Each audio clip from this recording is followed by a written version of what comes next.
भारतीय संन्यास परंपरा के गौरव, ऋषि परंपरा के, देव संस्कृति के, भारतीय संस्कृति के गौरव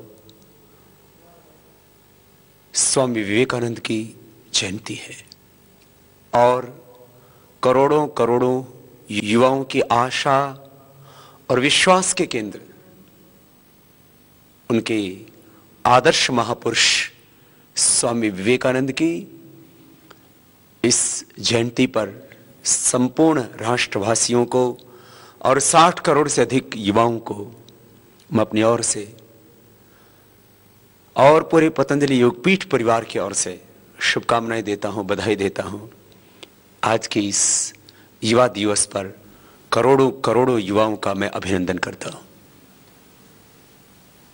किसी भी देश की ताकत होती है वहां के युवा। युवाओं के अंदर एक जोश होता है, एक जुनून होता है, बहुत कुछ करने का एक जज्बा होता है, एक दीवानगी होती है। बड़ी सोच, कड़ी मेहनत और पक्के इरादे के साथ जब युवा कुछ ठान ले तो बड़ा से बड़ा परिवर्तन हो जाता है। युवा कहते ही उसको है जिसके भीतर एक प्रलयंकारी दिव्य सकारात्मक आध्यात्मिक सृजन की शक्ति होती है और युवाओं पर आज भी से देश को बहुत आशा और विश्वास है। बचपन नादानी की उम्र को कहते हैं। बुढ़ापे में व्यक्ति की शक्तियां क्षीण हो जाती हैं। असली निर्माण का समय, सृजन का समय युवा अवस्था होती है और युवा दिवस पर मैं आह्वान करूंगा देश के उन करोड़ों करोड़ों युवाओं का जो अलग अलग क्षेत्रों में बहुत कुछ कर रहे अपने वतन के लिए, लेकिन बहुत से युवाओं को अभी राष्ट्र के लिए उनका बड़ा योगदान देने का पूरा अवसर नहीं उपलब्ध हो पा रहा है। जिनको उपलब्ध हो रहा है अवसर, उनके लिए मैं आह्वान करूंगा वो पूरी ताकत से अपने देश को आगे बढ़ाएं और जिनको अभी अवसर उपलब्ध नहीं हुआ है राष्ट्र सेवा का कोई बड़ा, वो भी खुद परिस्थितियों को बदलें, खुद ऐसे अवसर पैदा करें जिससे वो अपनी शक्ति को तो राष्ट्र के निर्माण में लगा ही सकें और भी हजारों लाखों करोड़ों के लिए कुछ कर सके। स्वामी विवेकानंद की बहुत आशाएं थी युवाओं को लेकर के। स्वर्णिम भारत का अतीत अपने हृदय में संजो करके वर्तमान की पीड़ाओं, बेबसियों, चुनौतियों, विद्रुपताओं, विसंगतियों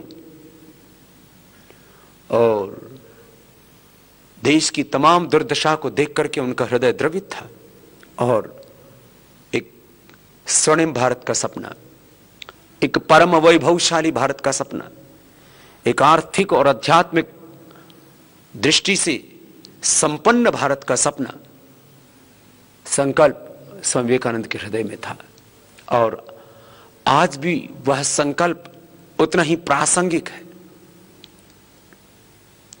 आज भी देश की दशा ठीक नहीं है।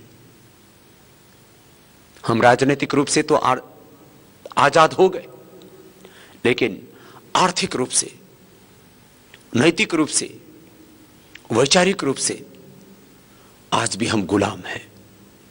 और यह आर्थिक गुलामी, यह नैतिक गुलामी, यह वैचारिक गुलामी, यह राजनीतिक गुलामी से भी ज्यादा खतरनाक है।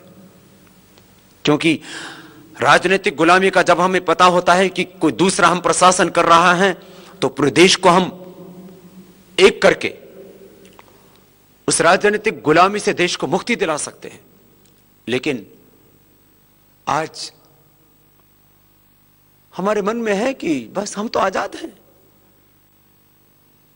और देश पूरी तरह से नष्ट हुए जा रहा है। आज लगभग हर क्षेत्र में हम विदासित गुलामी की बेड़ियों में, विदेशी दासता की जंजीरों में जकड़े हुए हैं। यदि हम आर्थिक क्षेत्र की बात करें तो आज देश की लगभग 200 लाख करोड़ रुपए की अर्थव्यवस्था है, ऐसा सभी अर्थशास्त्रियों का मानना है। और जब भारत की जीडीपी हम देखते हैं परचेजिंग पावर पैरिटी के ऊपर, तब विश्व की सभी शीर्ष संस्थाओं के भी यही आंकड़े हैं, चाहे वो वर्ल्ड बैंक हो या आईएमएफ हो। 200 लाख करोड़ रुपए की हमारी अर्थव्यवस्था, और यदि काले धन की अर्थव्यवस्था को जोड़ दिया जाए, काला धन चुनाव में किस तरह से बहता है और किस तरह से राजनीतिक में काले धन का दुरुपयोग होता है, ये तो जिस तरह से पिछले केवल एक सप्ताह के भीतर ही काला धन पकड़ा गया है, किस गाड़ी में 5 करोड़, किस गाड़ी में 10 करोड़, किसी एक गाड़ी में 15 करोड़ रुपए काला धन मिल रहा है। मैंने पहले भी इस बात को कई बार कहा, राजनीति में जब काला धन आता है तब भ्रष्ट, बेईमान और चरित्रहीन लोग, जिनका इस देश से प्रेम नहीं है, जिनके जीवन में कोई शुचिता नहीं है, जिनके जीवन में कोई मूल्य और आदर्श नहीं है, जिनके जीवन में कोई नैतिकता नहीं है, ऐसे लोग सत्ताओं पर बैठ जाते हैं, लोकतंत्र को लूटतंत्र बना देते हैं।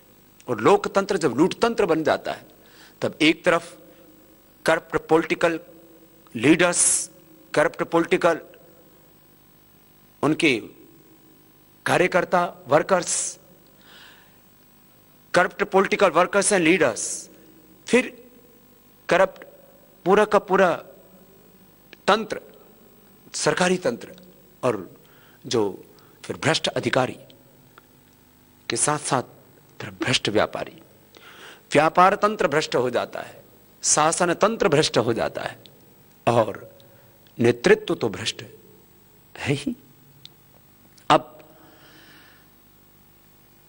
जब राजनीति के अंदर काले धन का उपयोग होगा तो एक तरफ राजनीतिक तंत्र गंदा होगा, दूसरी तरफ सरकारी तंत्र जो है उसका दुरुपयोग होगा, और तीसरी तरफ व्यापार तंत्र भी दूषित होगा।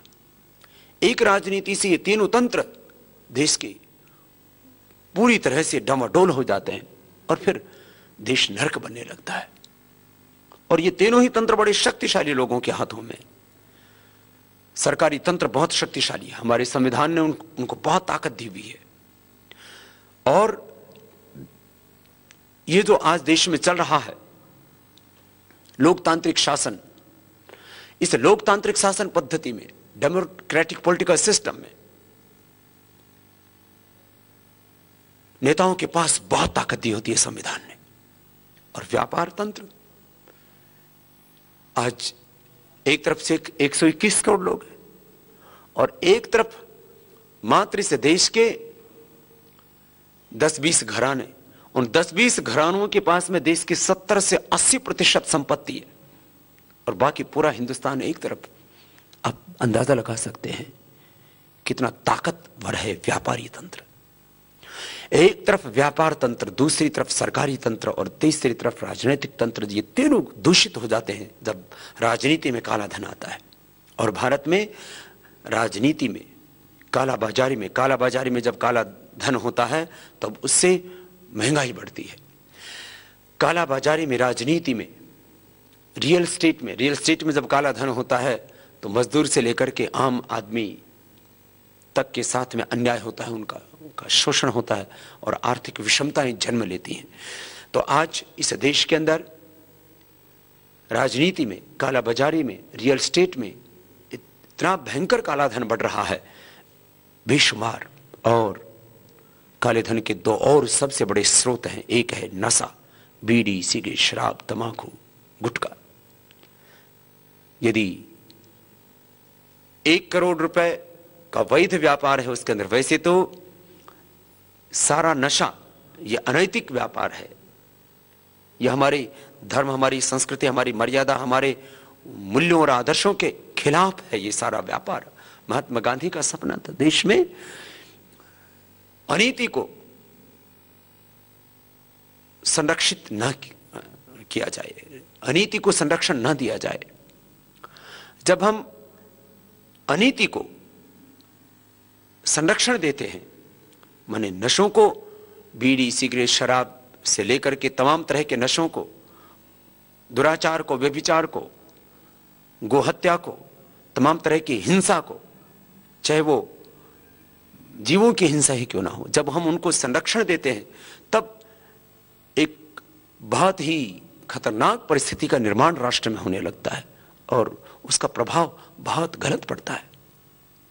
आज संपूर्ण राष्ट्रवासियों को सोचने की आवश्यकता है कि जो काला धन, काला बाजारी से लेकर के, रियल एस्टेट से लेकर के, राजनीति से लेकर के और नशे में, ड्रग्स में, बीड़ी सिगरेट शराब नहीं और तमाम तरह के वो नशे जिसके एडिक्ट होकर के हमारी युवा पीढ़ी आज बर्बाद हो रही है। देश का बचपन, देश का यौवन सब बर्बाद हो रहा है। उससे देश को बचाना। और अवैध खनन में देश के लाखों करोड़ रुपए की संपत्ति बर्बाद हो चुकी है। पिछले दिनों में जब गोया गया था तो मैंने वहां पर भी कहा था कि 7 लाख करोड़ रुपए का तो केवल सोने की यहां से लूट हो चुकी है, जो हमारी भू संपदा के रूप में। 50 लाख करोड़ रुपए का भी और बाकी है जिसको निकाला जा सकता है। जो रिजर्व फॉरेस्ट के नीचे वहां पर जो आयरन ओर है, लोहा है, वो अलग। ये तो पूरे देश भर में करीब 20,000 लाख करोड़ रुपए की संपदा है। जब लोकतंत्र लूटतंत्र बन जाता है तो देश ऐसे ही खोखला हो जाता है। आसमान लूटता है, धरती लूटती है, पाताल लूटता है। 2G स्पेक्ट्रम आदि यही तो है। हमारे वैज्ञानिकों ने ऐसी तरंगे आसमान में छोड़ दी जिससे कि पूरी संचार की व्यवस्था चलती है, उसको लूट लिया, भ्रष्टाचार कर लिया। यही तो है 2G स्पेक्ट्रम आदि। आसमान लूट लिया, धरती लूट लिया हमने, और धरती के नीचे जो भू संपदाएं, पाताल, वो भी लूट लिया। देश दरिद्र हो जा रहे। भारत जैसा कोई शक्तिशाली राष्ट्र नहीं। आज दुनिया के 200 से ज्यादा देशों में, यूएन के अंदर रजिस्टर्ड 204 देशों में भारत चौथे नंबर पर। अमेरिका, चीन और जापान 3 हमसे आगे। और तब जब भारत के अंदर इतनी बेईमानी, इतनी लूट खसोट, यदि भारत के अंदर से भ्रष्टाचार, ये बेईमानी खत्म हो जाती, काला धन खत्म हो जाता है, तो भारत तो आज भी पूरी दुनिया की सबसे बड़ी अर्थव्यवस्था का केंद्र बन सकता है। 18वीं शताब्दी तक भारत विश्व की सबसे बड़ी आर्थिक और आध्यात्मिक महाशक्ति था। ये बहुत पुरानी बात नहीं कर रहा हूं मैं रामायण कालीन और महाभारत कालीन समय की बात नहीं कर रहा हूं। ये सत्य है कि थोड़ा थोड़ा पतन तो हमेशा रहा है, और थोड़ा थोड़ा अंधेरा, थोड़ा थोड़ा असुरत्व, थोड़ा थोड़ा झूठ, थोड़ा थोड़ा पाप, अधर्म, अन्याय, शोषण, तो ये तो युग धर्म है। देवासुर संग्राम तो सृष्टि के आदिकाल से चला आ रहा है। लेकिन महाभारत काल के बाद जिस तरह से भारत का राजनीतिक, आर्थिक, सामाजिक, नैतिक, चारित्रिक जो पतन हुआ, वो आज तो पराकाष्ठा पर पहुंच गया है। बहुत जरूरत आज हमें सोचने की। यदि भारत आज भी संभल जाए तो भारत का, भारतीयों का, हमारे देश के नागरिक का, हमारी मुद्रा का इतना बड़ा सम्मान होगा जिसके बारे में हम सोच नहीं सकते। मैंने कहा कि आज भी इतने पतन के बाद भी हम चौथे नंबर पर हैं। आज अमेरिका की अर्थव्यवस्था करीब 700 लाख करोड़ रुपए की, चीन की अर्थव्यवस्था करीब 500 लाख करोड़ रुपए की, और जापान की अर्थव्यवस्था भी लगभग 200 लाख करोड़ रुपए से ज्यादा की है। भारत की अर्थव्यवस्था भी 200 लाख करोड़ रुपए के आसपास की है। यदि काला धन वापस आता है तो भारत की अर्थव्यवस्था, देश के अंदर और बाहर जो जमा काला धन वो करीब 400 लाख करोड़ रुपए का है। 200 लाख करोड़ रुपए की अर्थव्यवस्था अभी हमारी चल रही है। आज यदि काला धन आता है तो हमारी अर्थव्यवस्था 600 लाख करोड़ रुपए की हो जाती है। फिर जो हमारा ग्रोथ रेट है वो और बढ़ेगा, और ये अनअकाउंटेड मनी जब खत्म हो जाएगा, ये डर्टी मनी या ब्लैक मनी, तो फिर भारत की समृद्धि शिखर पर होगी। भारत से ताकतवर कोई नहीं होगा। मैं इसलिए इस बात को कह रहा हूं, आज हमें सोचने की आवश्यकता है। हम कहां खड़े हैं? तुम कह रहा था काला धन इलीगल माइनिंग के अंदर बहुत भयंकर रूप से लगा हुआ है, और उससे देश का बहुत बड़ा शोषण हो रहा है। इलीगल माइनिंग में, ड्रग्स में, पॉलिटिक्स में, काला बाजारी में जो काला धन है, रियल एस्टेट में जो काला धन है, इसको पूरी तरह से खत्म करना। और विदेशों में भी जो लाखों करोड़ रुपए देश का बेईमान लोगों ने जमा कर दिया लूट लूट के, वो भी हिंदुस्तान को वापस दिलाना। इसलिए हमने पूरे देश में एक आवाज उठाई है, और ये जो आवाज है ये जो आगाज है, ये जो आह्वान है, ये जो करोड़ों हृदयों की पुकार है, ये जरूर पूरी होगी। और वो पुकार है, वो आवाज है, वो संकल्प है, वो अनुष्ठान है, वो अभियान है, वो यज्ञ है, काला धन राष्ट्रीय संपत्ति घोषित हो। और काले धन को राष्ट्रीय संपत्ति घोषित करके उसको देश को दिलाने की जो पूरी प्रक्रिया है उसके ऊपर पूरा कार्य हो, इसके लिए तो हमें काम करना है। मैं कह रहा था, जब हम बैठ कर के बात करते हैं तो आज गांव का लड़का जब पढ़ लिख करके बड़ा होता है तो शहर में आ जाता है, शहर का लड़का पढ़ लिख करके थोड़ा और बड़ा होता है तो विदेश में चला जाता है। हम क्या पढ़ रहे हैं? क्या हमारी पढ़ाई अपने देश से हमें पलायन कराती? गांव के लोग बोलते हैं बेटा पढ़ लिख करके फिर शहर का हो जाएगा, और शहर का लड़का पढ़ लिख करके बोले ये विदेश का हो जाएगा। कहां लेकर के जा रहे हैं हम अपने देश को?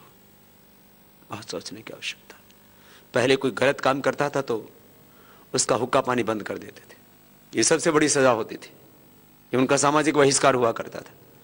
हुक्का पानी बंद करने का अर्थ था उसका सामाजिक बहिष्कार। और ये और कोई ज्यादा बड़ी सजा होती थी तो बोले उसको गांव निकाला दे दिया। आज इसकी फिर आवश्यकता है। ये भ्रष्ट राजनीतिक तंत्र का और विदेशी कंपनियों के लूट तंत्र का बहिष्कार करें, सामाजिक रूप से भी, राजनीतिक रूप से भी, सामाजिक रूप से, सार्वजनिक रूप से, सामूहिक रूप से संगठित होकर के हम बहिष्कार करें कि हमें किसी भी विदेशी वस्तु का प्रयोग नहीं करना है। जो वस्तु विदेशों में बनती है उसका हमें प्रयोग ही नहीं करना है। और कम से कम जो वस्तु अपने देश में भी बनती हो ऐसी विदेशी वस्तु का हम प्रयोग क्यों करें?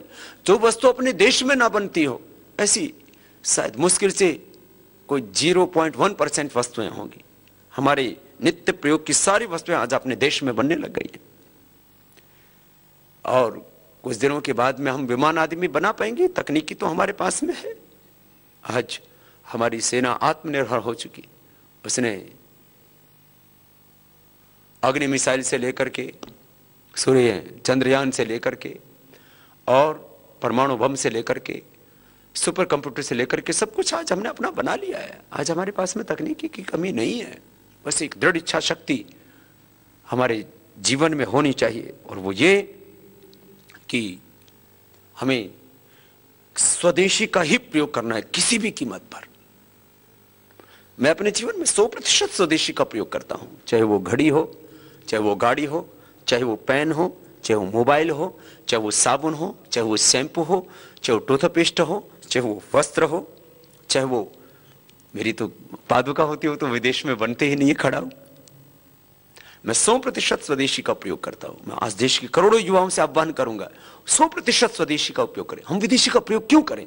जब हम विदेशी वस्तुओं का प्रयोग करते हैं, चाहे वो लक्स है, लाइफ फाइव है, डो है, चाहे क्लिनिक प्लस है, चाहे और कोई भी किसी भी तरह की विदेशी वस्तु, चाहे वो कॉलगेट है, पेप्सोडेंट है, क्लोजअप है, चाहे वो वस्त्रों में एडिडास आदि है या दूसरी और कंपनी, चाहे वो कोई भी विदेशी वस्तु है, जूते चप्पल से लेकर के, क्रीम से लेकर के, पाउडर से लेकर के, शेविंग क्रीम से लेकर के, ब्लेड से लेकर के, हमारे वॉशिंग पाउडर से लेकर के, आज वॉशिंग पाउडर में हम रिन का प्रयोग करते हैं, हम एक्सेल का प्रयोग करते हैं, सर्फ का प्रयोग करते हैं, हम जो है चाहे वो सर्फ है, चाहे वो जो है रिन है, और तमाम लक्ष्य है, चाहे वो डॉव है, चाहे वो जॉनसन एंड जॉनसन के और तमाम उत्पाद हैं, हिंदुस्तान लीवर के तमाम उत्पाद हैं इस विदेशी कंपनी। आज हिंदुस्तान लीवर जो करीब 24 लाख रुपए लेकर के आई थी, आज उसका टर्नओवर 24,000 करोड़ रुपए से ज्यादा, और उसकी यदि कुल संपत्ति का मूल्यांकन किया जाए तो लाखों करोड़ रुपए की संपत्ति बनती है। हमारे देश के नेताओं ने इस देश के साथ झूठ बोला कि विदेशी कंपनियां पूंजी लेकर के आती हैं, विदेशी कंपनियां तकनीकी लेकर के आती हैं, विदेशी कंपनियां रोजगार बढ़ाती हैं, विदेशी कंपनियां प्रतिस्पर्धा को बढ़ाती हैं, विदेशी कंपनियां निर्यात को बढ़ाती हैं। 5 झूठ बोले गए हमसे। सच यह है कि विदेशी कंपनियां पूंजी लेकर के आती नहीं, पूंजी लेकर के जाती हैं। अब मैंने कहा ना, हिंदुस्तान यूनिलीवर 24 लाख रुपए लेकर के आई, लेकिन आज 24,000 करोड़ रुपए का तो से ज्यादा का तो प्रतिवर्ष व्यापार करी, और अभी तक जो उसने पूंजी बनाई है उसका यदि आर्थिक मूल्यांकन करो तो लाखों करोड़ रुपए हो चुका है। हिंदुस्तान को क्या मिला? हिंदुस्तान के पास जब अपने हमारे पास वो सारे उत्पाद हैं, वो सारे प्रोडक्ट हैं जो विदेशी कंपनियां बेच रही है, तो हम क्यों खरीदें? हिंदुस्तान लीवर ने क्या दिया इस देश को? क्या इस देश का एग्रीकल्चर को आगे बढ़ाने में, इस देश की कृषि को आगे बढ़ाने में, इस देश के गरीब मजदूर किसानों को आगे बढ़ाने में उसका कोई योगदान है? इस देश के अंदर क्या योगदान उनका है? क्या उन्होंने कोई गरीबों के लिए स्कूल कॉलेज बनाया, कोई यूनिवर्सिटी बनाई, कोई हॉस्पिटल बनाया? क्या किया है आखिर हिंदुस्तान यूनियन ने? क्या किया इस देश के लिए कोका कोला पेप्सी ने? क्या किया जॉनसन एंड जॉनसन ने? क्या किया इस देश के लिए फाइजर ने? क्या किया इस देश के लिए प्रॉक्टर एंड गैम्बल ने? क्या किया है उन विदेशी कंपनियों ने? इस देश का लाखों करोड़ रुपए लूटा। क्यों हम विदेशी वस्तुओं का प्रयोग करें? पूरे देश के अंदर एक जज्बा होना चाहिए। हमें छोटी छोटी बातें दिखाई नहीं देती कि मैं लक्ष्य ले आया, मैं लाइफ बॉय ले आया, मैं डो ले आया, मैं क्लिनिक प्लस ले आया, मैं कोलगेट पेप्सोडेंट ले आया, मैं यदि एडिडास का कोई सामान ले आया, मैं कोई सोनी का सामान ले आया, जो है मैं सीमेंस का कोई सामान लेकर के आ गया, पैनासोनिक का कोई सामान लेकर के आ गया, इससे कोई घड़ी विदेशी लेकर के आ गया, मैं गाड़ी विदेशी लेकर के आ गया, इससे मैं इतना सा लिया, इससे क्या?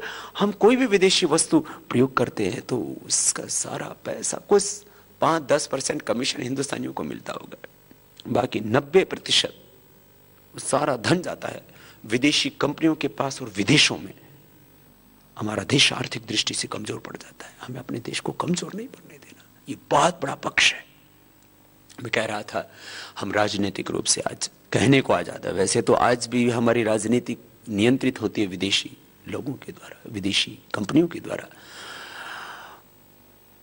और विदेशों में बैठे बड़े ताकतवर लोग हमारे हिंदुस्तान की हुकूमत को परोक्ष रूप से चलाते हैं। हमारे देश का प्रधानमंत्री, हमारे देश का वित्त मंत्री, हमारे देश का रक्षा मंत्री कौन होगा,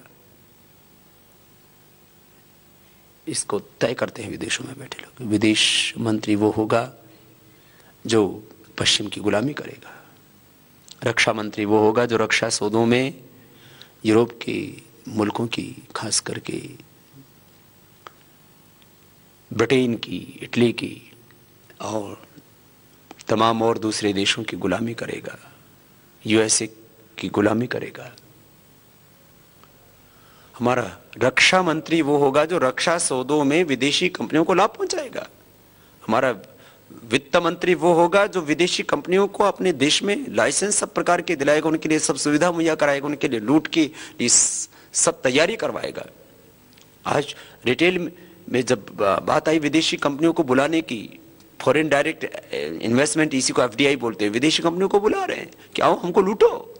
इसके लिए उन कंपनियों से हजारों लाखों करोड़ रुपए लूट का ले लिया जाता है, अनैतिक रूप से उनसे धन ले लिया जाता है, फिर उनको बुलाया जाता है और उसके अंदर विदेशी कंपनियों के माध्यम से भी जो इन्वेस्टमेंट आता है उसमें ज्यादातर भारत के ही बेईमान लोगों का काला धन वापस लौट करके आता है। ये तो बहुत बड़ा कुचक्र है, इसको आसानी से हम नहीं समझ सकते और इस तरह से उसको परोसा जाता है कि आम आदमी भी धोखा खा जाता है। उनको लगता है कि हाँ ये तो देश की समृद्धि का काम हो रहा है, देश की समृद्धि का काम नहीं हो रहा है। आज यदि रिटेल की भी बात की जाए तो 1 करोड़ करीब 40 लाख जो है रिटेल मार्केट में काम कर रहे जो खुदरा व्यापारी हैं, उनका वर्तमान और भविष्य दांव पर लग जाता है। करीब करीब उनसे जुड़े हुए एक परिवार के लोग करीब 5 से 10 लोग एक परिवार में होते, तो कुल मिलाकर के देखा जाए तो 15-20 करोड़ लोगों की रोजी रोटी जिस काम से जुड़ी। फिर उसके और आगे पीछे के बहुत गणित हैं, मैं उनके ऊपर आज विस्तार से नहीं जाना चाहता। मैं बात ही कहना चाहता हूं कि आज पूरी तरह से हमारा देश जकड़ा हुआ है विदेशी कंपनियों की क्रूर मकड़ जाल में, उनकी भेड़ियों में, और ये दासता की गुलामी की ऐसी जंजीरें हैं, इस देश को हम आसानी से बाहर नहीं निकाल सकते। कितने लोगों को समझ है ये देशी कंपनी क्या है, विदेशी कंपनी क्या है, देश की किसी कंपनी का हम उत्पाद खरीदते हैं तो उससे देश को क्या लाभ है, विदेशी कंपनी का हम कोई सामान खरीदते हैं उससे देश की क्या हानि है, ये तो जन जन को अभी हमें बताना बहुत बड़ा कार्य है। मैं कह रहा था आर्थिक रूप से देश आज भी गुलाम है, वैचारिक रूप से आज भी हमारा देश पश्चिम का गुलाम है। आज हमारे युवाओं को अपने देश की हर चीज पर शर्मिंदगी आती है, अपनी भाषा बोलने में उनको संकोच होता है, उनको ग्लानि होती है, विदेशी भाषा बोलने में वो आत्मगौरव अनुभव करते हैं, अपनी वेशभूषा पहनने में उनको ग्लानि होती है, विदेशी वस्त्र पहनने में वो आत्मगौरव का अनुभव करते हैं, अपनी रीति रिवाजों को मनाने में, अपनी परंपराओं में जीने में उनको ऐसा लगता है कि कहीं हम जो है पुराने ख्यालों के हैं और अपने मूल प्रकृति, अपने मूल स्वभाव, अपने मूल संस्कृति, अपने ऊंचे असूलों को, मूल्यों को, आदर्शों को तिलांजलि देकर के हम आत्मा गौरव की अनुभूति करते हैं। ये बात शर्म और अपमान की बात है।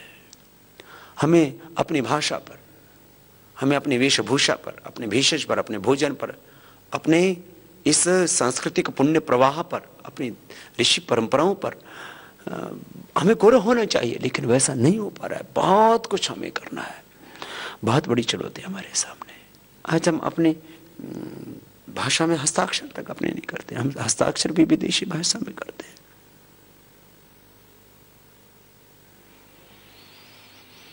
बहुत सोचने की आवश्यकता है। महात्मा गांधी कहते थे, भारत आजाद होते ही विदेशी भाषा, विदेशी संस्कृति, विदेशी परंपरा, विदेशी रीति रिवाज, विदेशी शिक्षा व्यवस्था, विदेशी चिकित्सा व्यवस्था, विदेशी कानून व्यवस्था, ये सबको खत्म कर देना चाहिए। भारत में पूरी तरह से स्वदेशी व्यवस्थाएं हो, स्वदेशी कानून हो, स्वदेशी तंत्र हो। कोई भी स्वतंत्र राष्ट्र, स्व माने कहते ही हैं अपना, तंत्र माने व्यवस्था। किसी भी आजाद मुल्क की अपनी व्यवस्थाएं होती हैं। अभी तो हमें इस आधी अधूरी आजादी को संपूर्ण आजादी में तब्दील करना है, बहुत संघर्ष करना है। पहले लाखों वीरों ने अपनी शहादत, कुर्बानी, अपने जीवन का बलिदान देकर के हमें आजादी दिलाया। हमें और बहुत बड़ा काम करना है। मैं इसलिए इस बात को कह रहा हूं कि आर्थिक रूप से इस देश को आजादी दिलाने के लिए विदेशी कंपनियों का 100% बहिष्कार करना पड़ेगा। इस देश के यूं तो बहुत बड़े बड़े खतरे हैं। यदि हम थोड़ा सा भी अपने देश के बारे में बड़े रूप में विचार करते हैं तो चारों तरफ बहुत चुनौतियां, बहुत संघर्ष हैं, बहुत संकट हैं, बहुत समस्याएं हैं। उन सब के बीच में हम देश की सबसे बड़ी 2 ज्वलंत समस्याओं के बारे में यदि सोचें और उन 2 का समाधान हो गया तो फिर पूरे देश की सभी समस्याओं का समाधान हो जाएगा। तो इस देश की सबसे बड़ी 2 समस्याएं हैं, एक भ्रष्ट राजनीतिक तंत्र और दूसरा विदेशी कंपनियों की लूट का षड्यंत्र। और इसका समाधान मैंने बताया, बहिष्कार। भ्रष्ट राजनीतिक तंत्र का बहिष्कार। एक भी भ्रष्ट, बेईमान, गद्दार, भारत की से लूट के लिए गुनहगार, भारत की दुर्दशा के लिए जो जिम्मेदार, उनको वोट नहीं देना। ये बहुत बड़ा हथियार है। और आज इस देश को हमें बचाना है तो हमें इस बहिष्कार के हथियार को लेकर के आगे बढ़ना पड़ेगा। भ्रष्ट राजनीतिक तंत्र का बहिष्कार, तब इस देश में सच्चा लोकतंत्र आ सकता है।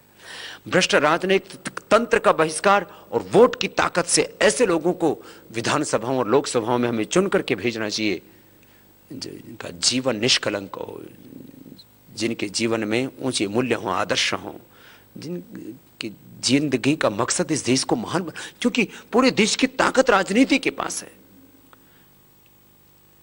हमको राजनीति नहीं करनी, हमको एमएलए एमपी नहीं बनना, हमको मुख्यमंत्री प्रधानमंत्री नहीं बनना, लेकिन अच्छा एमएलए बने, अच्छा एमपी बने, अच्छा मुख्यमंत्री बने, अच्छा प्रधानमंत्री बने, ये हस्तक्षेप तो हर भारतीय को करना। और यही है लोकतंत्र, यही हमारा संविधान हमें सिखाता है, यह हमारा संवैधानिक दायित्व भी है और यह हमारा संवैधानिक अधिकार भी है कि हम अच्छे लोगों को वोट करें। तो भ्रष्ट राजनीतिक तंत्र का बहिष्कार, जिन्होंने लोकतंत्र को लूट तंत्र, भ्रष्ट तंत्र बना दिया, उनका बहिष्कार। और भ्रष्ट राजनीतिक तंत्र के साथ साथ विदेशी कंपनियों की लूट के षड्यंत्र का भी बहिष्कार करना है। कोई भी विदेशी वस्तु का प्रयोग ना करें। आज संकल्प लें युवा दिवस पर स्वामी विवेकानंद को याद करते हुए कि हम स्वामी विवेकानंद की कसम खाते हैं, हम भारत माता की सौगंध खाते हैं, हम अपने पूर्वजों को साक्ष्य मान करके ये व्रत लेते हैं, हम भगवान को साक्ष्य मान करके, हम भारत माता को साक्ष्य मान करके 7 लाख से अधिक वीर वीरांगनाओं ने अपनी शहादत, अपनी कुर्बानी, अपना बलिदान देकर के देश को आजादी दिलाई। उन सबको साक्ष्य मान करके हम ये प्रतिज्ञा करते हैं, ये संकल्प लेते हैं कि हम विदेशी वस्तुओं का प्रयोग नहीं करेंगे। ऐसा आज युवा दिवस पर संकल्प लें सब। इसी से देश की कितनी बड़ी सेवा आप करेंगे। स्वदेशी का व्रत लें, नशा मुक्ति का व्रत लें, देश सेवा का व्रत लें, योग करने का व्रत लें। इसी से देश का कितना भला हो जाएगा। देश की आधी अर्थव्यवस्था पर इन विदेशी कंपनियों का कब्जा है। ये एफएमसीजी प्रोडक्ट से लेकर के, माने हम अपने डेली लाइफ में, अपने नित्य जीवन में जिन वस्तुओं का प्रयोग करते हैं, नित्य जीवन में प्रयोग में आने वाली वस्तुओं से लेकर के आप देखिए, विदेशी बीज, विदेशी खाद, विदेशी कीटनाशक हमारे किसान भाई प्रयोग कर रहे हैं गांव के अंदर। गांव बर्बाद हो रहे हैं उससे। गांव के 5 बड़े शत्रु हमेशा गिनाता हूं। विदेशी बीज, आज टमाटर के, शिमला मिर्च के बीज, जो एक किसान अपने खेत में पैदा करे तो 1000 की भी लागत नहीं लगती उसके ऊपर। 1000 रुपए में आप बीज तैयार कर सकते हैं टमाटर के 1 किलो, ज्यादा से ज्यादा उसकी सारी लागत मूल्य लगा करके। वो विदेशी कंपनियां बेचती हैं 1 लाख रुपए किलो में। 1000 रुपए में आप शिमला मिर्च के बीज तैयार कर सकते हैं, विदेशी कंपनियां 1 लाख रुपए में बेच रही। विदेशी बीज, विदेशी खाद, आज यूरिया डीएपी 500 रुपए का यूरिया, 1000 रुपए का डीएपी। विदेशी खाद, विदेशी बीज, विदेशी कीटनाशक, विदेशी कंपनियां जो इंसेक्टिसाइड, पेस्टिसाइड तो बेच रही है। एक एकड़ पर औसत करीब 10,000 रुपए का एक फसल पर खर्चा। और यदि कुल उसका मूल्यांकन किया जाए पूरे देश में, जो एग्रीकल्चर के नाम पर जो लूट रही हैं, जो हेल्थ के नाम पर लूट रही हैं, फिर मैं ये 3 शत्रु मैं बता रहा था, विदेशी बीज, विदेशी खाद, विदेशी कीटनाशक, ये तो 3 तो बड़े शत्रु हैं जिससे गांव बर्बाद हो रहे हैं। फिर नशा, ड्रग्स, बीड़ी सिगरेट, शराब से लेकर के, फिर उसके बाद बीमार होते हैं। ये 5 सेक्टरों में मैक्सिमम कब्जा विदेशी कंपनियों का है। गांव बर्बाद हो रहे हैं, व्यक्ति बर्बाद हो रहे हैं, राष्ट्र बर्बाद हो रहा है। देश को बचाना है तो वापस देशी खाद, देशी कीटनाशक, देशी बीज और नशा मुक्त जीवन, रोग मुक्त जीवन, पूर्ण स्वदेशी जीवन, पूर्ण आध्यात्मिक जीवन। जीवन में किसी भी तरह का कोई दोष ना हो। हम सब ऋषि पुत्र हैं, हम सब ईश्वर पुत्र हैं। उस ईश्वर, खुदा, अल्लाह, ऑलमाइटी गॉड, वाहिगुरु, अकाल पुरुष, उस परमात्मा के हम संतान हैं। हम ईश्वर पुत्र होकर के, ऋषि पुत्र होकर के, भारत माता की संतान होकर के हम नशों में बर्बाद हों, हम बीमार हों, हम लाचार होकर के जिए नहीं। हमें अब स्वावलंबी होकर के जीना, आत्मनिर्भर होकर के जीना, पूरे देश को स्वावलंबी बनाना है। विदेशी कंपनियों के लूट के षड्यंत्र से देश को बचाना है। तो सब संकल्प करें कि हमें स्वदेशी को ही अपनाना है किसी भी कीमत पर। आज मैं कह रहा था, हेल्थ के सेक्टर में विदेशी दवाइयां करीब 10 लाख करोड़ रुपए की लूट होती है हर साल। मैं उसको खर्चा नहीं बोलता, मैं लूट बोलता। जब हम निरोगी होकर के जी सकते हैं तो रोगी होकर के क्यों लूटें और क्यों देश को लुटाएं? 10 लाख करोड़ रुपए की लूट हेल्थ सेक्टर में। ऐसे ही ड्रग्स में, बीड़ी सिगरेट शराब में, इसमें तो 10 लाख करोड़ रुपए से भी ज्यादा की होती। और बीज खाद कीटनाशक के नाम पर जो लूट होती है, इसका भी मूल्यांकन किया जाए तो ये भी 10 लाख करोड़ रुपए से ज्यादा की मिलेगी। और यदि फिर ये नित्य प्रयोग की जो वस्तुएं, जो हम अपने दैनिक जीवन में जिन वस्तुओं का प्रयोग करते हैं, एफएमसीजी प्रोडक्ट्स हम जिसको बोलते हैं,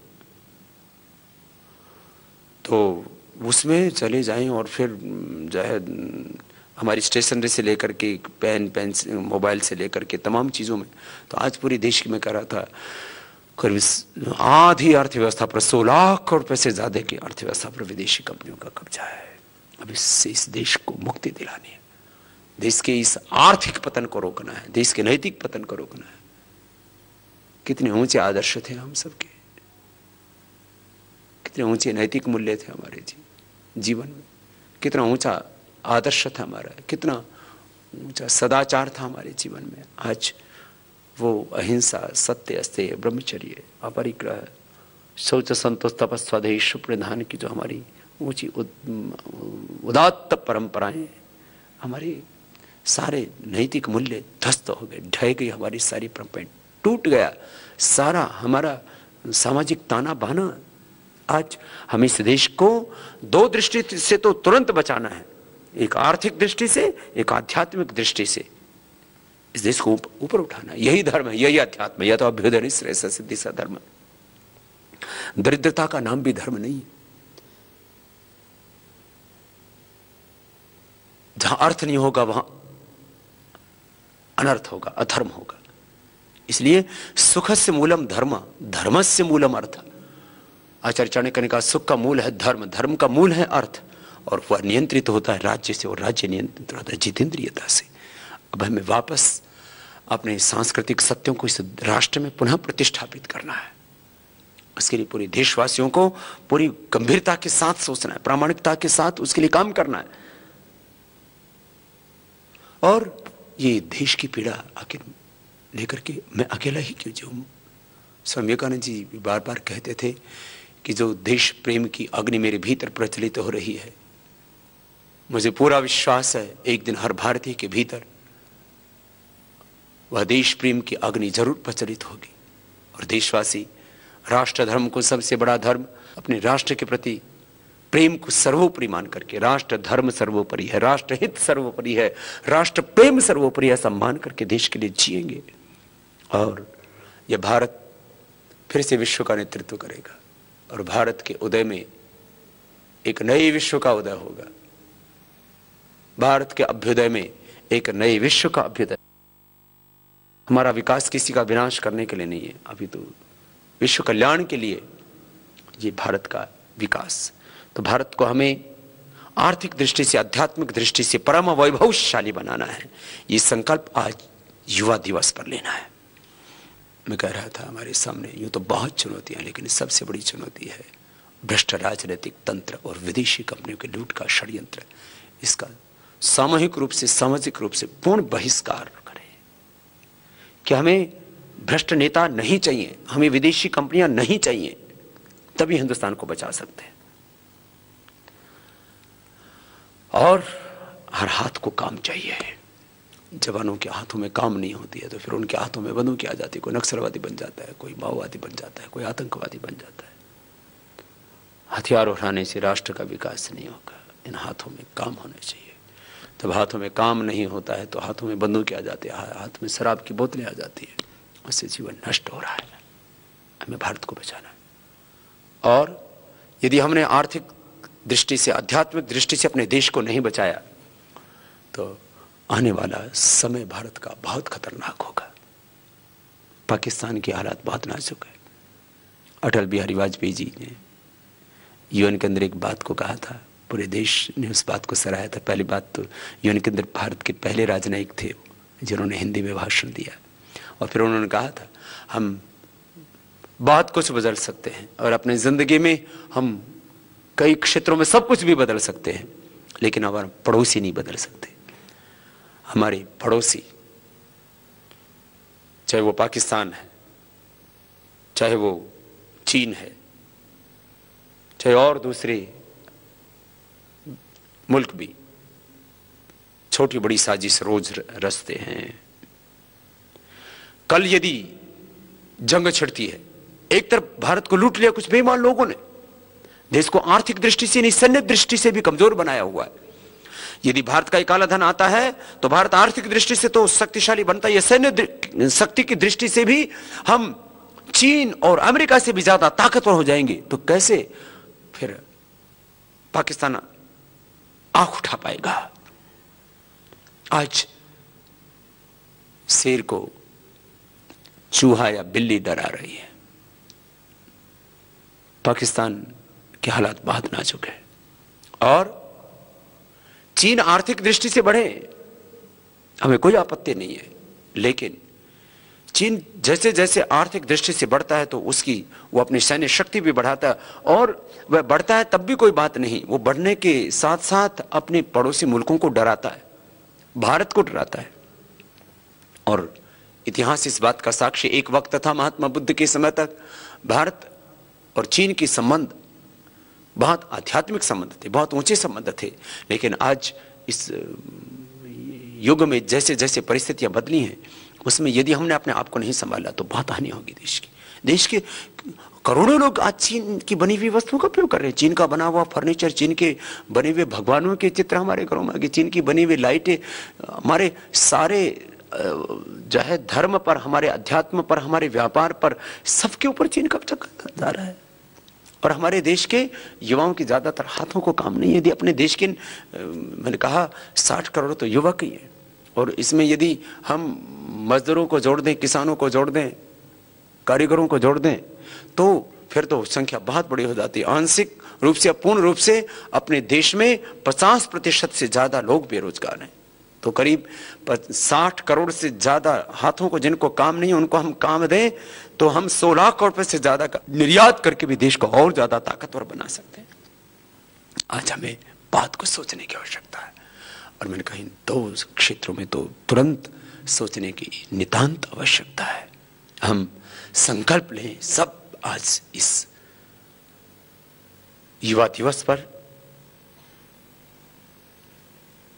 आज के ही दिन 149 वर्ष पूर्व, करीब 150 साल हो गए, आज के ही दिन 12 जनवरी 1863 को भारतीय संस्कृति के शिखर पुरुष, गौरव पुरुष, एक महामानव का, एक दिव्य आत्मा का अवतरण इस धरती पर हुआ, जिनको हम स्वामी विवेकानंद कहते हैं। और उन्होंने अपना पूरा जीवन, पूरा यौवन देश के लिए लगा दिया, और युवावस्था में ही वो परम धाम में, वो अमृत धाम में चले गए, मुक्त हो गए। भारत को पराधीनता की, विदेशी दासता की बेड़ियों से मुक्त करने के लिए आए, और उनके प्रस्थान के 150 वर्ष बाद भी हम उसी गुलामी की बेड़ियों में हम जकड़े रहें, तो ये हमारे लिए, हमारे राष्ट्र के लिए शुभ नहीं होगा। हमें बहुत कुछ सोचना है, बहुत कुछ सोचना है देश को बचाने के लिए, और हमें खुद पहल करनी है, खुद आगे आना है। राष्ट्र के निर्माण की पीड़ा को, व्यक्ति निर्माण, चरित्र निर्माण की पीड़ा को मैं ही अपने हृदय में लेकर के क्यों जीऊं? सबको क्यों नहीं जीना चाहिए? आप भी जब मौन होकर के अपने अंदर आत्मा से पूछेंगे, आपके भीतर भी वही पुकार उठेगी, वही आवाज उठेगी, वही संकल्प उठेगा, वही जुनून, वही पागलपन आपके भीतर भी होगा, जो मेरे हृदय में, जो स्वामी विवेकानंद के हृदय में था, महर्षि दयानंद के हृदय में था, जो कोट कोट ऋषिमुनियों के हृदय में था, जो हमारे लाखों क्रांतिकारियों के, वीर वीरांगनाओं के हृदय में था। वही संकल्प, वही जोश, वही जज्बा, वही जुनून, वही पागलपन, वही मातृभूमि का प्रेम आप सबके भीतर भी है। आप भी जब अपने अंतरात्मा से पूछेंगे कि आपके सामने 2 विकल्प हैं, एक स्वदेशी वस्तु, एक विदेशी वस्तु, तो आपकी भी आत्मा कहेगी नहीं, मुझे विदेशी वस्तु का प्रयोग नहीं करना है, इससे देश की आने वाली स्वदेशी वस्तुओं का प्रयोग होगा तो देश के लोगों को रोजगार मिलेगा, देश का पैसा देश में रहेगा, हम अपना निर्यात बढ़ा पाएंगे। आज विदेशी कंपनी आई, किसी ने निर्यात को नहीं बढ़ाया, किसी ने प्रतियोगिता को, प्रतिस्पर्धा को नहीं बढ़ाया, कोई पूंजी लेकर के आई नहीं, लेके जा रही है। कोई विदेशी कंपनियां रोजगार को नहीं बढ़ा रही है, कोई विदेशी कंपनियां तकनीक लेकर के नहीं आ रही है। भाई बहनों, हम सबको मिलकर के इस देश को बचाना है। कौन बचाएगा? हम बचाएंगे। निराश नहीं होना, सब मिलकर के संकल्प करो। आज 10 करोड़ से ज्यादा लोगों को तक सीधे जाकर के हमने इस स्वदेशी का संकल्प उनको दिया। जो एक लोगों के मन में निराशा आ गई थी कि जो अच्छा है वो विदेश कर, जो बुरा है वो अपना, हमने इसको ठीक किया कि जो कुछ अच्छा है, जो कुछ शुभ है वो अपना है, और जो कुछ बुरा है वो हमने बाहर से लिया है। उस बाहर की अपसंस्कृति को हमें स्वीकार नहीं करना। जीवन के हर क्षेत्र में जो हमारे बहुत ऊंचे आदर्श हैं उनके अनुसार हमें जीना है, और इस देश को बहुत आगे लेके जाना है। 2012 का मुख्य लक्ष्य हमने यही निर्धारित किया कि स्वदेशी तंत्र की स्थापना हो, एक आध्यात्मिक तंत्र की स्थापना हो। गांव गांव तक इस संकल्प को लेकर के हम जा रहे हैं, और बहुत बड़ी आवश्यकता है आज इसकी। हमें बहुत कुछ करना है। नीचे गांव से लेकर के, गांव की झोपड़ियों से लेकर के शहरों की अट्टालिकाओं तक इस स्वदेशी की संकल्प को लेकर के हमें जाना है। जो वस्तु हमारे आस पड़ोस में बनती है, जो स्थानीय लोग जिन वस्तुओं को हमारे लिए बनाते हैं, उनके हाथों को काम मिलेगा, उससे कितना उनके जीवन में समृद्धि आएगी, खुशहाली आएगी। तो हर व्यक्ति स्वावलंबी बने, गांव स्वावलंबी बने और देश का पैसा देश में रहे, देश आर्थिक दृष्टि से कमजोर ना पड़े, इसके लिए सारे देशवासियों को सोचना है। और ये विषमुक्त कृषि, स्वदेशी खेती, ये कुदरती खेती, नैसर्गिक खेती, ऑर्गेनिक खेती, सेंद्रीय खेती, इसको हमें आगे बढ़ाना है। तो स्वदेशी खेती, विषमुक्त खेती, स्वदेशी खेती से लेकर के स्वदेशी उद्योग से लेकर के और स्वदेश की संस्कृति को पूरी प्रामाणिकता के साथ हमें प्रतिष्ठापित करना है, इसको आगे बढ़ाना है। इसके लिए पूरे देश के लोगों को लगना है। और बस अंत में मैं आज इस युवा दिवस पर सभी युवाओं से आह्वान करूंगा कि सब मिलकर के युवा भारत जो संगठन है, पतंजलि योगपीठ परिवार का एक बहुत विराट रूप है, उसमें पतंजलि योग समिति, महिला पतंजलि योग समिति, भारत स्वाभिमान किसान पंचायत, तमाम संगठन काम कर रहे हैं। युवा भारत, युवाओं का संगठन। और ये भारत युवा, सबसे युवा देश दुनिया का भारत है, सबसे धर्मान, गुणवान, चरित्रवान, महान देश भारत। इसको हमें बहुत आगे लेकर के जाना है। तो मैं सभी युवाओं से आह्वान करूंगा कि वो हमारे जिला स्तर से लेकर के राष्ट्रीय स्तर तक जो युवा भारत का संगठन उससे जुड़े, उसमें अपना योगदान दें। और इसका कार्य स्वदेशी तंत्र की स्थापना करना, एक रोग मुक्त, नशा मुक्त, स्वस्थ, संस्कार, परम वैभवशाली राष्ट्र का निर्माण करना, जो आर्थिक और आध्यात्मिक दृष्टि से बहुत उन्नत हो, ऐसे राष्ट्र का निर्माण करना। और इस कार्य के लिए मैं एक और भी विशेष आह्वान आज करना चाहूँगा, जो ऐसे युवक जो स्वदेशी प्रचारक के रूप में अपनी सेवाएं देना चाहते हैं, जिन्होंने जो है तकनीकी शिक्षा ली है, जिन्होंने मार्केटिंग की शिक्षा ली है, उनका मैं विशेष रूप से इसमें आह्वान करना चाहता हूं कि इस पूरी स्वदेशी तंत्र को स्थापित करने के लिए, क्योंकि विदेशी कंपनियों के लूट के षड्यंत्र से हम इस देश को तभी बना सकते हैं जब एक एक जिले में, एक एक गांव में स्वदेशी तंत्र की हम स्थापना करें।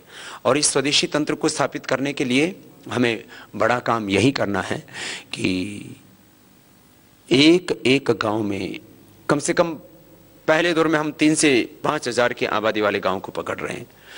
2012 में हमें 1 लाख गांव तक कम से कम, ऐसे तो 2,34,000 के आसपास पंचायतें हैं इस देश के अंदर, तो लक्ष्य हमारा 2 लाख से अधिक, जो करीब 2.5 लाख के आसपास जो गांव हैं, उन तक तो हम स्वदेशी केंद्रों को आगे लेकर के जाएंगे।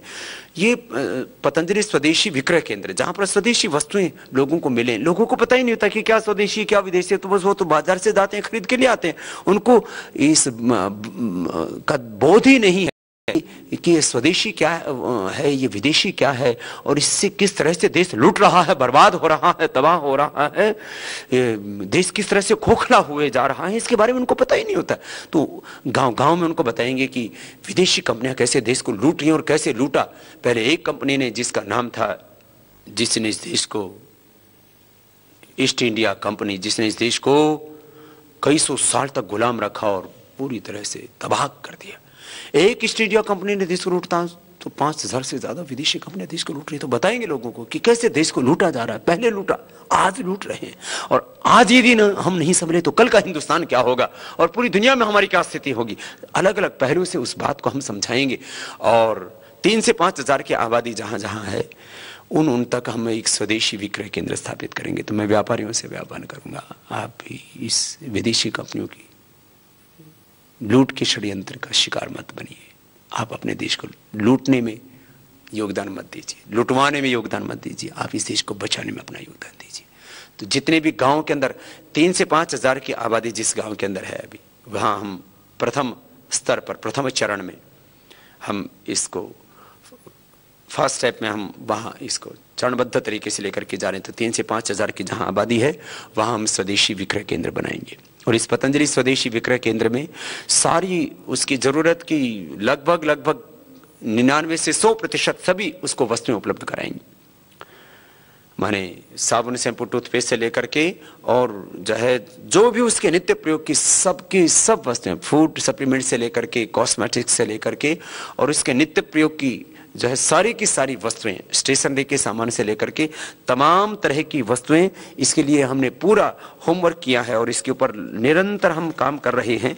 और हमारी पूरी कल्पना है कि हम जूते चप्पल से लेकर के, पेंसिल से लेकर के, हम नमक और नमकीन से लेकर के, माचिस मोमबत्ती बिस्किट से लेकर के, चिप्स से लेकर के, चाय से लेकर के, सब चीज़ों को हम जो है वो हम स्वदेशी को ही प्रयोग करें। और उसके लिए इन करीब 5000 से ज़्यादा तो हमारे पतंजलि चिकित्सालय और आरोग्य केंद्र हो जाएंगे। अभी 3000 से ज़्यादा हो चुके हैं। 5000 से ज़्यादा तो पतंजलि चिकित्सालय और आरोग्य केंद्र होंगे, और जिनमें फूड प्रोडक्ट्स के साथ साथ, स्वास्थ्यवर्धक उत्पादों के साथ साथ, हर्बल कॉस्मेटिक्स, जड़ी बूटियों से बने हुए साबुन, शैम्पू, टूथपेस्ट आदि, जिससे हमारा स्वास्थ्य उन्नत हो। तो पतंजलि चिकित्सालय और आरोग्य केंद्रों में तो हम आयुर्वेद की भी सब औषधियां उपलब्ध करा रहे हैं। जो करोड़ों वर्ष पुराना अपने ऋषियों का ज्ञान है, उस ऋषि कर्म को हम आगे बढ़ा रहे हैं। तो पतंजलि चिकित्सालय आरोग्य केंद्र करीब 5000 से ज़्यादा होंगे। तो स्वदेशी विक्रय केंद्र, जहाँ पर स्वास्थ्यवर्धक उत्पाद, फूड, हेल्दी फूड सप्लीमेंट्स और हर्बल कॉस्मेटिक्स, जड़ी बूटियों से बने हुए सारे साबुन, शैम्पू, टूथपेस्ट, क्रीम, पाउडर आदि सब, तो ये पतंजलि स्वदेशी विक्रय केंद्र ये 1 लाख से ज़्यादा गांव में हम स्थापित करेंगे। तो जो भी देशभक्त व्यापारी हैं, जो इस देश को बचाने में अपना योगदान देना चाहते हैं, देश को बर्बाद करने में, देश को मिटाने में नहीं, देश को बचाने में जो अपना योगदान देना चाहते हैं, और विदेशी कंपनियों के द्वारा चल रही इस लूट के षड्यंत्र से देश को बचाना चाहते हैं। अज्ञान में हम बहुत बड़ी हानि कर रहे होते हैं अपनी और अपने देश की, हमें पता भी नहीं होता, अपने पैरों पर कुल्हाड़ी मारते रहते हैं। तो देशभक्त व्यापारियों का भी कर्तव्य है कि वो स्वदेशी वस्तुओं को ही प्रमोट करें। पतंजलि आयुर्वेद के भी सभी उत्पाद हम खुले बाजार में, ओपन मार्केट में भी लेके आ रहे हैं। और साथ साथ 3 से 5000 की आबादी का जो भी गांव होगा उसमें पतंजलि स्वदेशी विक्रय केंद्र स्थापित होगा। तो जितने भी गांव वाले हैं वो भी आस्था के माध्यम से हमारे साथ जुड़े होते हैं। मैं उनसे भी कहूँगा वो भी, चाहे नए व्यापारी इस काम में जुड़ना चाहते हों, व्यापार भी किसी देश की समृद्धि के लिए बहुत बड़ी भूमिका निभाता है।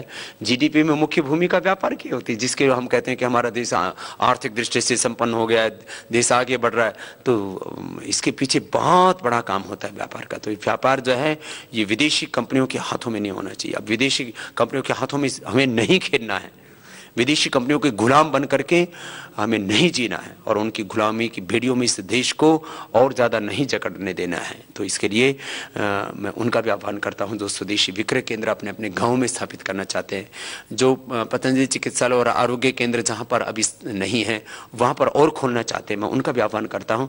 और स्वदेशी प्रचारक के रूप में जो अपनी सेवाएँ देना चाहते हैं, जिन्होंने जो है मार्केटिंग के अंदर किसी भी तरह की कोई भी डिग्री की है और जो पूरी प्रामाणिकता के साथ इस सेवा को आगे बढ़ाना चाहते हैं, हम उनका भी आह्वान करना चाहते हैं।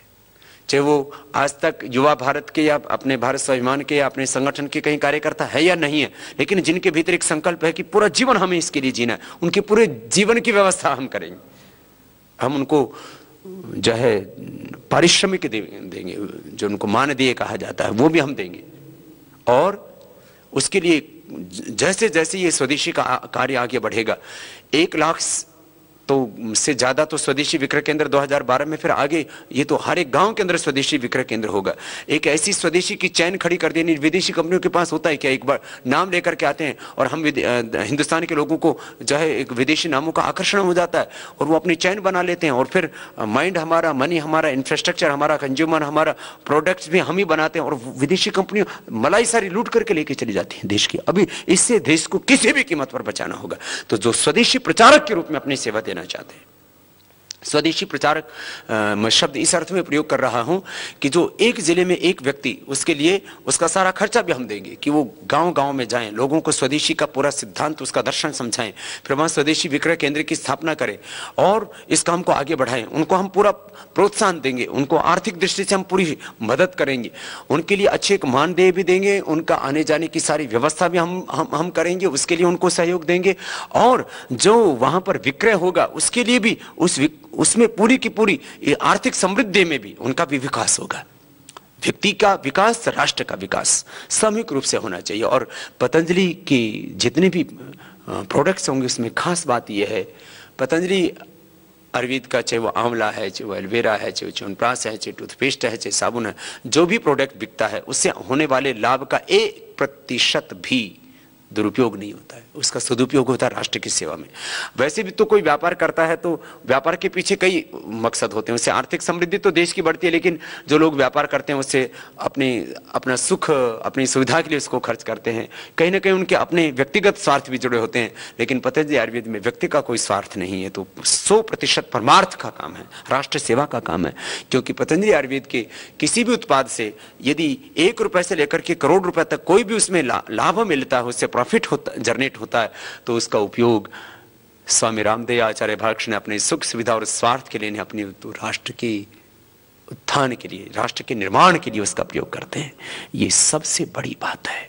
इस काम के लिए मैं सबका पुनः आह्वान करूंगा, ऐसे युवक जो इस काम के से जुड़ करके अपना करियर बनाना चाहते हैं, और इस अपना करियर तो मैंने कहा बहुत छोटी बात है, देश का करियर बनाना चाहते हैं, इस देश को विदेशी कंपनियों की लूट के षड्यंत्र से जो बचाना चाहते हैं, वो स्वदेशी प्रचारक के रूप में अपनी सेवाएं दे सकते हैं। तो हम प्रथम चरण में एक जिले में एक युवक को इस सेवा के लिए नियुक्त करेंगे, और गांव में स्वदेशी तंत्र की स्थापना होगी, और विदेशी कंपनियों की लूट के षड्यंत्र से हम इस भारत को बचाएंगे।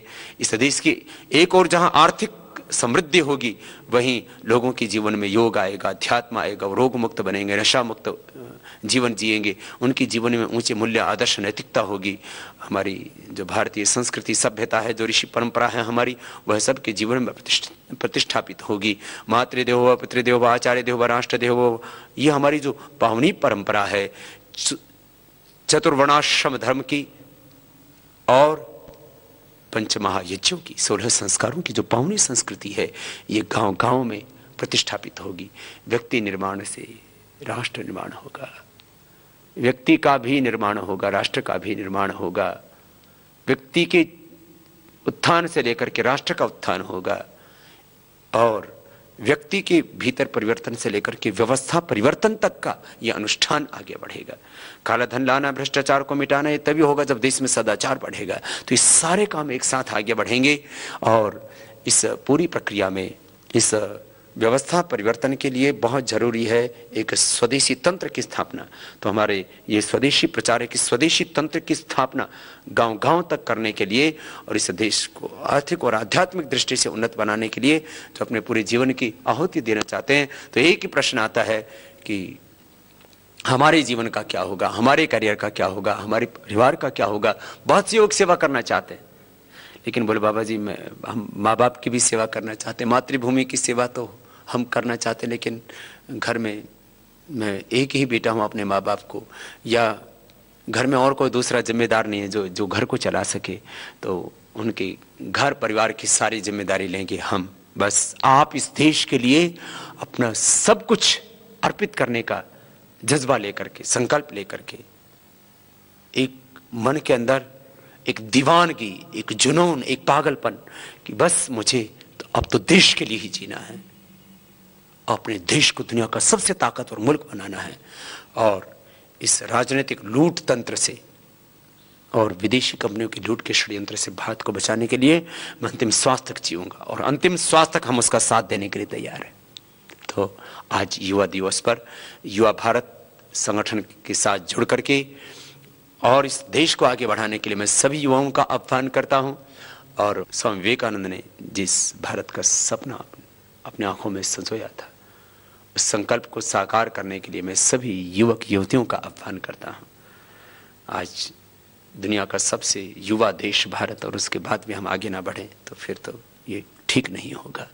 तो आओ युवा दिवस पर मिलकर के सब इस भारत को बचाने के लिए हम काम करें, इस देश को आगे बढ़ाने के लिए हम काम करें, भारत को विश्व की सबसे बड़ी आर्थिक और आध्यात्मिक महाशक्ति बनाने के लिए, वर्ल्ड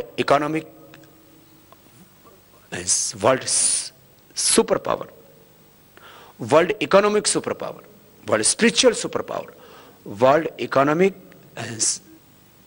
सुपर पावर बनाने के साथ साथ भारत को वर्ल्ड स्पिरिचुअल पावर भी बनाना है।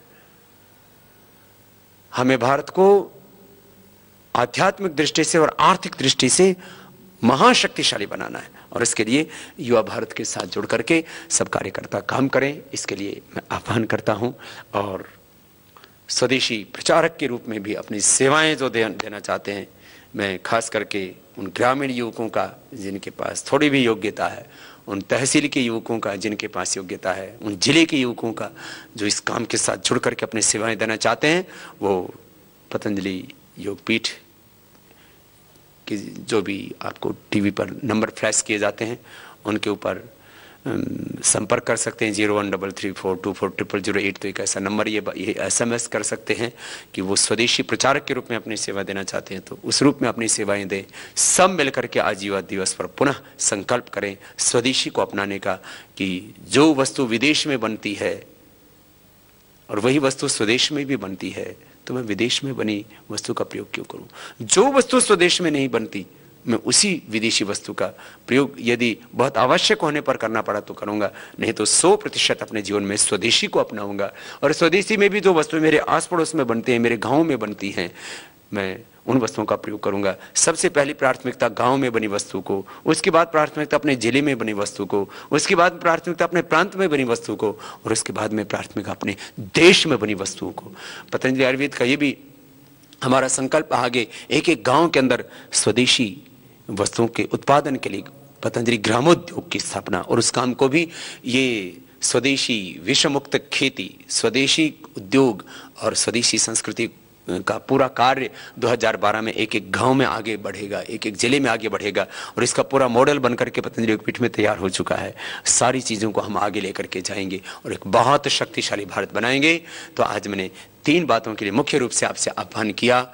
हमें इस देश को आर्थिक और आध्यात्मिक दृष्टि से विश्व का सबसे शक्तिशाली राष्ट्र बनाना है, और यदि हमने इस देश को नहीं बचाया तो देश राजनीतिक दृष्टि से तो कहने को आज़ाद है, लेकिन फिर गुलाम हो जाएगा। हमें इस देश को राजनीतिक दृष्टि से तो आज़ाद रखना ही है, लेकिन साथ साथ आर्थिक दृष्टि से, आध्यात्मिक दृष्टि से भी विश्व का सबसे शक्तिशाली राष्ट्र बनाना है। और ये